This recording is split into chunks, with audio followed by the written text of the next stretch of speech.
ونؤمن به ونتوكل عليه ونعوذ بالله من شرور أنفسنا ومن سيئات أعمالنا من يهده الله فلا مضل له ومن يضلله فلا هادي له ونشهد أن لا إله إلا الله وحده لا شريك له ونشهد أن سيدنا ونبينا وشفينا وشفاء صدورنا وغياثنا ومغيثنا ومعيننا وقطبنا وفريدنا ونظامنا مولانا وأشرفنا محمدا عبده ورسوله أما بعد فأعوذ بالله من الشيطان الرجيم بسم الله الرحمن الرحيم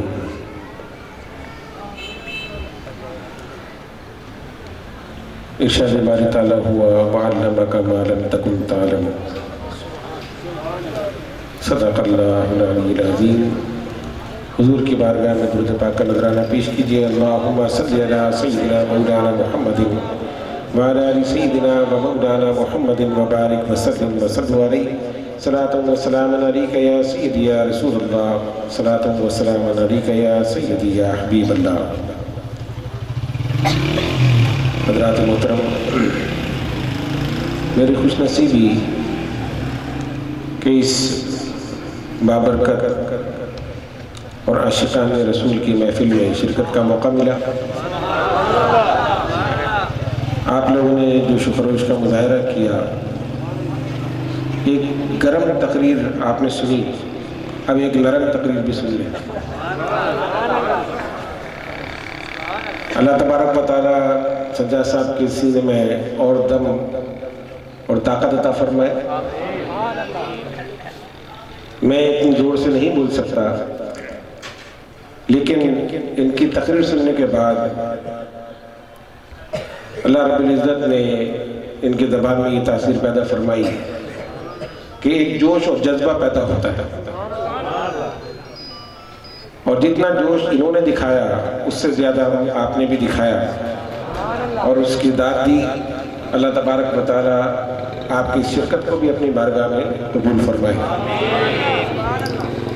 میرے بزرگوں اور دوستوں، ہم اور آپ خوش نصیب ہیں کہ اپنے آقا کی یاد میں اس محفل میں جمع ہیں۔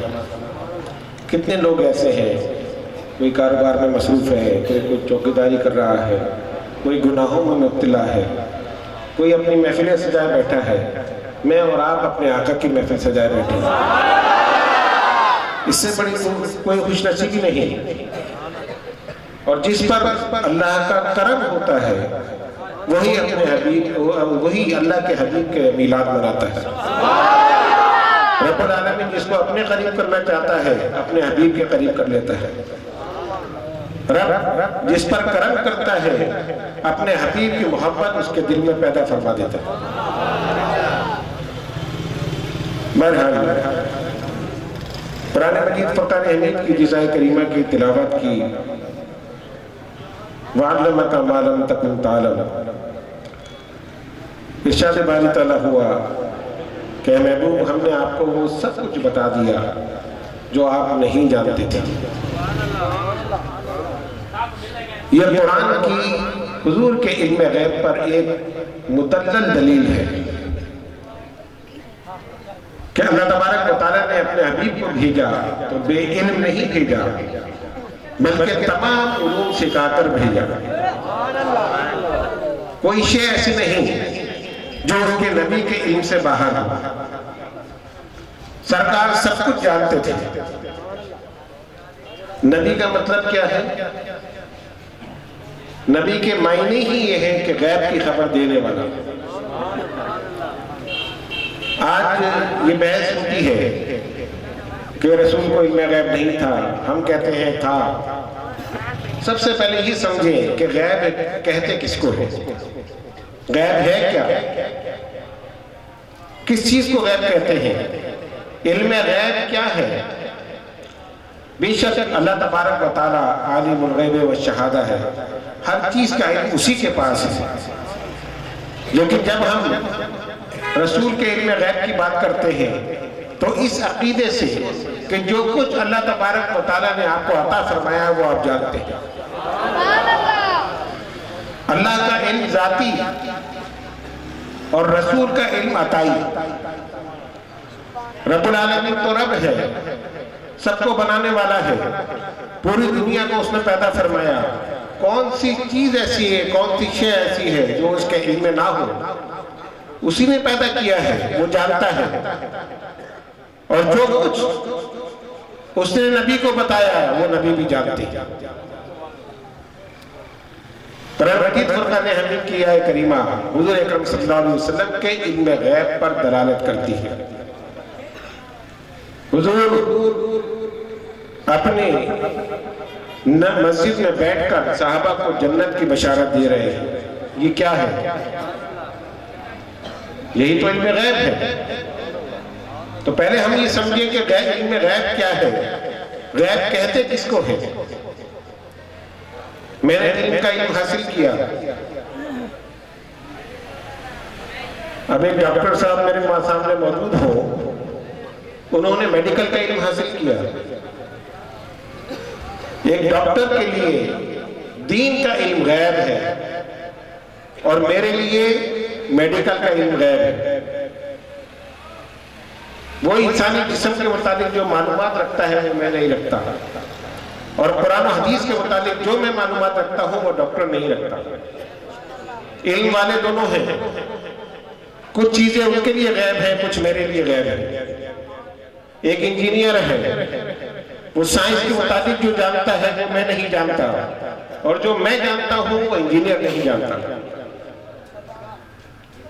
وہ اس کے لیے غیب اور سائنس کا علم میرے لیے غیب بن گیا. یعنی جس چیز کا پتہ نہ ہو وہ غیب ہے، جس چیز کو جانتے نہ ہو وہ غیب ہے. اس تناظر کے پیچھے کیا ہو رہا ہے مجھے نہیں معلوم، آپ بھی نہیں جانتے. اس کے پیچھے جو کچھ ہے وہ ہمارے لیے غیب ہے. پیچھے والوں کے لیے اس جلسے میں جو کچھ ہو رہا ہے وہ غیب ہے. وہ نہیں جانتے اندر کیا ہو رہا ہے. تو پتہ یہ چلا غیب اس کو کہتے ہیں کہ جس چیز کا علم نہ ہو. ہم جب کہتے ہیں کہ رسول اللہ صلی اللہ علیہ وسلم کو علم غیب ہے تو ہم دلیل کے طور پر یہی آیت پیش کرتے ہیں. رب العالمین فرماتا ہے محبوب ہم نے وہ سب کچھ بتا دیا جو آپ نہیں جانتے تھے. اب ان الفاظ پر غور کیجئے. حضور غیب کا علم نہیں جانتے، مادر ثم مادر، یہاں تک لکھا گیا کہ نبی دیوار کے پیچھے کا علم بھی نہیں رکھتا. رب العالمین کے ان الفاظ پر غور کیجئے. اس نے کوئی قید نہیں لگائی کہ محبوب ہم نے آپ کو تمام آسمانوں کا علم دے دیا. نہیں، ہم نے 18,000 عالم پیدا کیے، ان میں سے ان عالمین کا علم دے دیا. نہیں، ہم نے دنیا کی تمام چیزوں کا علم دے دیا. یہ نہیں فرمایا. ہم نے جنت و دوزخ کا علم آپ کو عطا فرمایا ہے، یہ نہیں کہا، بلکہ فرمایا ہے محبوب جو آپ نہیں جانتے تھے وہ ہم نے سب کچھ بتا دیا. کون سی چیز باقی رہ گئی؟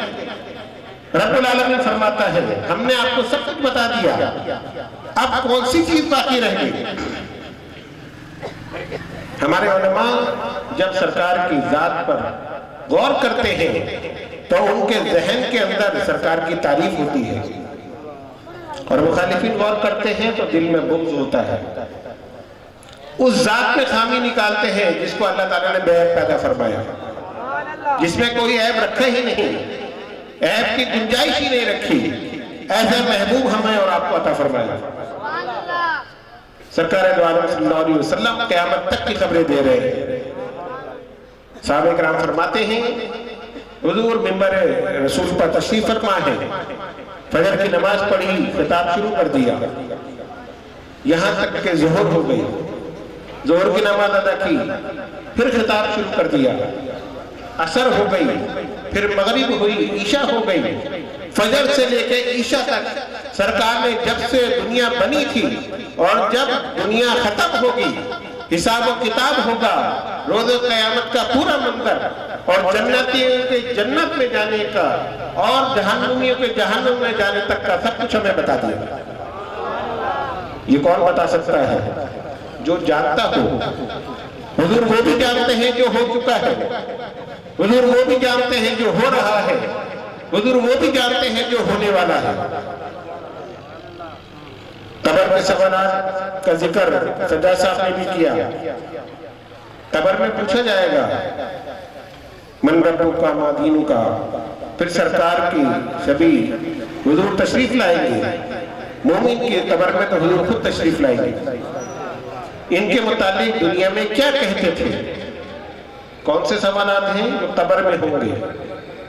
ہم کہتے ہیں قبر کا حال تو مردہ ہی جانتا ہے. مردہ ضرور جانتا ہے لیکن نبی بھی جانتے ہیں, نبی بھی قبر کا حال جانتے ہیں. ابھی ہم قبر میں گئی نہیں, نبی نے بتا دیا تمہارے امتحان کیا ہوگا. یہ اس کو تو علم غیب کہتے ہیں. یہی تو غیب کی خبریں ہیں. حضرت عبداللہ بن عباس فرماتے ہیں حضور کا گزر قبرستان سے ہوا. دو قبروں کے درمیان سے سرکار گزرے, ٹھہر گئے. کھجور کی درخت کی ایک ٹہنی توڑی, اس کے دو ٹکڑے کیے, ایک قبر پر ایک ٹہنی رکھی, دوسرے پر دوسری رکھ دی. صحابہ نے دیکھا یہ کیا عمل ہے. یا رسول اللہ صلی اللہ علیہ وسلم, حضور ہمارے ماں باپ آپ پر قربان ہو. حضور ان دو ٹہنیوں کے رکھنے کا مقصد کیا ہے؟ ان قبروں پر یہ ہری ٹہنیاں آپ نے کیوں رکھی؟ سرکار کا ارشاد سن لیں. میرے آقا فرماتے ہیں جب میں ان قبروں کے درمیان سے گزرا تو میں نے دیکھا یہ دونوں قبروں میں عذاب ہو رہا ہے. میں اور آپ بھی تو قبرستان سے گزرتے ہیں, ہمیں معلوم ہے کہ اس قبر میں عذاب ہو رہا ہے, کس قبر میں کرم ہو رہا ہے. یہ ہمارے لیے غیب ہے. اللہ تعالیٰ فرماتا ہے محبوب ہم نے وہ سب کچھ بتا دیا جو آپ نہیں جانتے تھے. یہ عالم دنیا ہے, قبر عالم برزخ ہے. اس عالم میں رہ کر سرکار عالم برزخ کو جانتے ہیں, تو عالم برزخ میں رہ کر کیا دنیا کا حال نہیں جانتے ہیں؟ کیا اپنے عاشقین کے عمل کو نہیں جانتے ہوں گے؟ کیا ان کے محبت کرنے کو نہیں جانتے ہوں گے؟ کیا اس محفل کو سرکار دیکھ نہیں رہے ہوں گے؟ ہمارا ایمان ہے کہ جس طرح حضور عالم دنیا میں رہ کر قبر کے اندر دیکھ رہے تھے, اسی طرح اپنے مزار مبارک سے ہمیں بھی دیکھ رہے ہیں.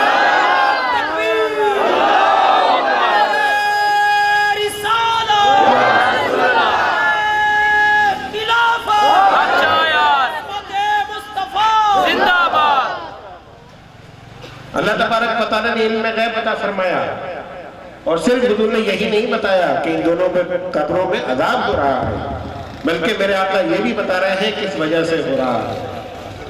کیا مطلب؟ صرف دنیا کا حال نہیں, بلکہ جو لوگ اس میں موجود ہیں, جو اپنی زندگی گزار چکے ہیں, ان کی زندگی کے ہر عمل سے بھی واقف ہیں. فرماتے ہیں میرے صحابہ ان قبروں پہ عذاب ہو رہا ہے, ایک پر اس لیے ہو رہا ہے کہ وہ چغل خوری کرتا تھا, اس لیے عذاب میں مبتلا ہے. اور دوسرا کیوں مبتلا ہے؟ وہ پیشاب کی چھینٹوں سے نہیں بچتا تھا, اس وجہ سے وہ عذاب میں مبتلا ہے. سرکار یہ بھی جانتے ہیں عذاب ہو رہا ہے. اور پھر اللہ تبارک و تعالیٰ نے حضور کو یہ بھی اختیار دیا ہے کہ تم چاہو تو قبر میں عذاب پر تخفیف ہو سکتی ہے. میرے آقا فرماتے ہیں صحابہ جب تک یہ ٹہنیاں ہری ہیں, اللہ کی تسبیح کر رہی ہے, اس وقت تک ان پر عذاب موقوف ہوگا, اس وقت تک عذاب نہیں ہوگا. آج ہم مزارات پر پھول چڑھاتے ہیں, مزارات پر جاتے ہیں, تو اس پر بھی اعتراض ہوتا ہے. اس کا ثبوت یہ حدیث ہے. ہم تو حضور کی سنت پر عمل کرتے ہیں. جب تک وہ پھول تازے ہوتے ہیں اللہ کی تسبیح کرتے ہیں. انسان ہی ہے جو اللہ کے ذکر سے غافل ہوتا ہے, ہر مخلوق اللہ کا ذکر کر رہی ہے. جب تک وہ پھول تازے ہوتے ہیں ہم قبر پر چڑھاتے ہیں. قبر کے اندر اگر عذاب ہو تو ہمارا ایمان ہے کہ جب تک وہ تازے ہیں عذاب ان پر سے موقوف ہو گیا. تو حضور دنیا میں رہ کر قبر کا حال بھی بتا رہے ہیں. جب سے دنیا بنی ہے حضور وہ بھی بتا رہے ہیں. حضرت آدم علیہ السلام کی پیدائش کیسے ہوئی سرکار وہ بھی بتا رہے ہیں. جو کچھ ہو چکا وہ بھی بتا دیا, جو ہو رہا ہے وہ بھی بتا رہے ہیں, اور جو قیامت میں ہوگا وہ بھی بتا رہے ہیں. صحابہ فرماتے ہیں حضور نے قیامت کی نشانیاں بتائیں تو فرمایا قیامت قریب ہوگی, تو کفار اور مسلمانوں میں ایک عظیم جنگ ہوگی. حضرت مہدی علیہ السلام مسلمانوں کے لشکر کی قیادت کریں گے اور آپ چند مخبروں کو کفار کی تیاری دیکھنے کے لیے بھیجیں گے. پھر میرے آقا فرماتے ہیں میں ان کے نام بھی جانتا ہوں جن کو بھیجیں گے. اللہ اکبر. ابھی قیامت قریب ہے ہی نہیں ہے. قرب قیامت کی نشانی بتاتے ہیں کہ خون ریز جنگ ہوگی, بہت خون بہے گا, لیکن مسلمان فاتح ہوں گے. حضرت مہدی علیہ السلام 3 مخبروں کو بھیجیں گے. میں ان کے نام بھی جانتا ہوں, میں ان کے باپ کا نام بھی جانتا ہوں, اور جس سواری پر وہ سفر کریں گے میں ان کے رنگ بھی جانتا ہوں. کون جان سکتا ہے جو غیب کا علم رکھتا ہو؟ ہمارے لیے غیب ہے, رسول اللہ کے لیے غیب نہیں ہے, ان کے لیے غیب نہیں ہے. جب حضور اکرم صلی اللہ علیہ وسلم ہجرت کرتے ہیں, راستے میں سراقہ صحابی رسول جنہوں نے بعد میں اسلام قبول کیا, کفار نے اعلان کر دیا کہ جہاں بھی محمد صلی اللہ علیہ وسلم نظر آئے اور ان کے ساتھی ابو بکر, جو کوئی خبر دے یا ان کو زندہ پکڑ کر لیا ہے ان کو 100 اونٹ انعام دیا جائے گا. اس زمانے میں 100 اونٹ بہت بڑا انعام تھا. لوگ تلاش کے لیے نکل گئے.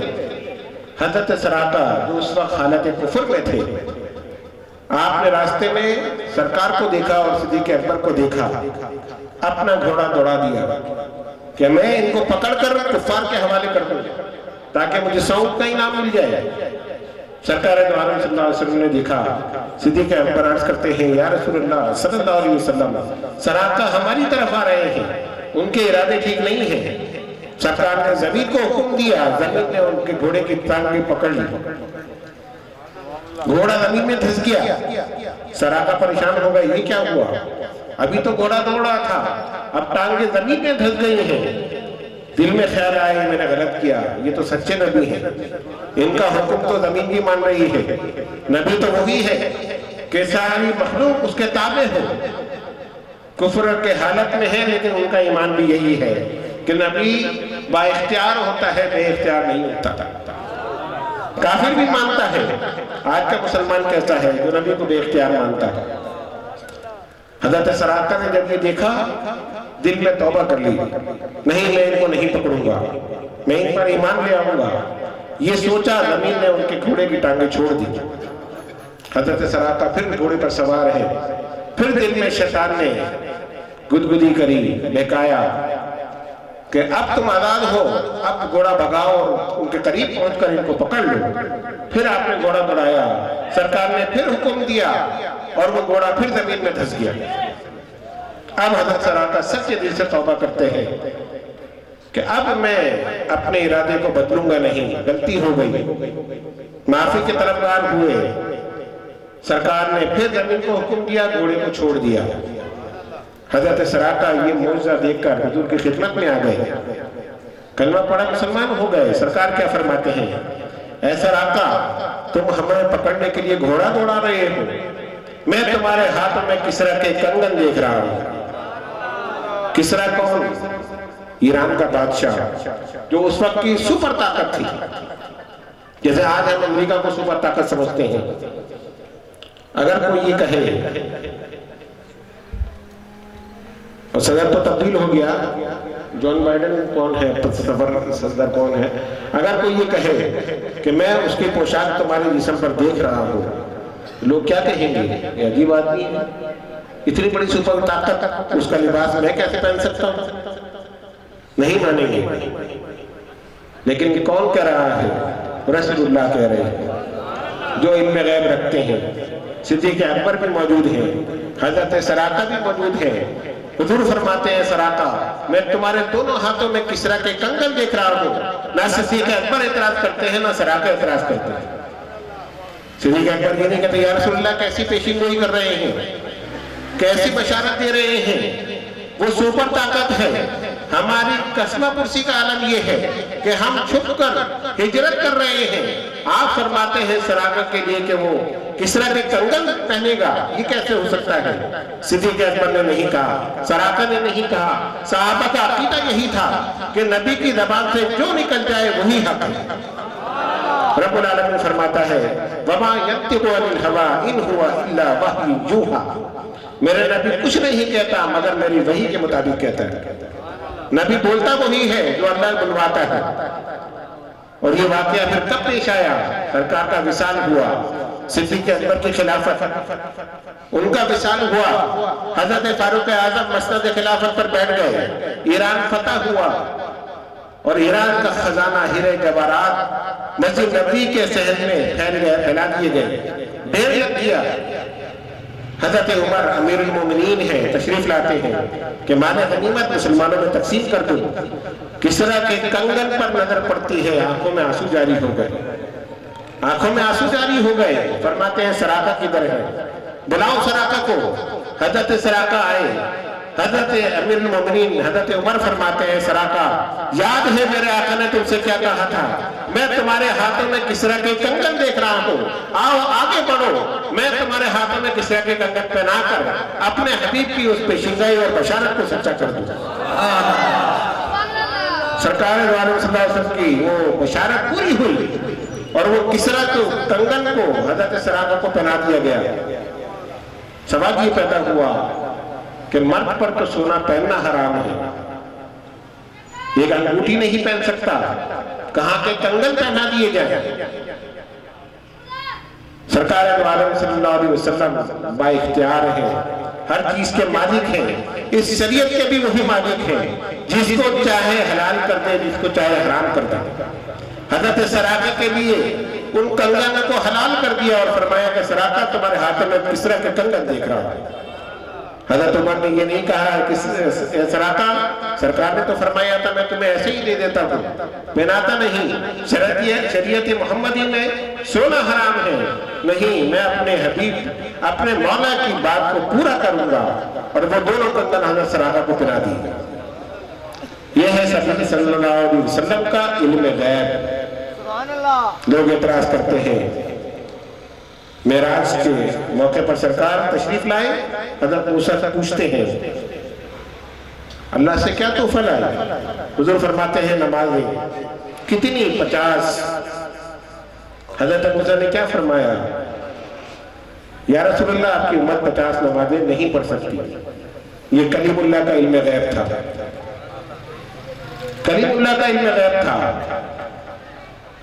اب لوگ جو اعتراض کرتے ہیں انہوں نے کہا دیکھو اگر نبی کو علم غیب ہوتا تو حضور بار بار کیوں جاتے؟ پہلی دفعہ جاتے اور 5 نمازیں منظور کراتے اور واپس آ جاتے۔ حضرت موسیٰ کے کہنے سے حضور اللہ کی بارگاہ میں جاتے ہیں، اللہ تبارک و تعالیٰ اپنے حبیب کے صدقے 5 کم کرتا ہے، حضور واپس آ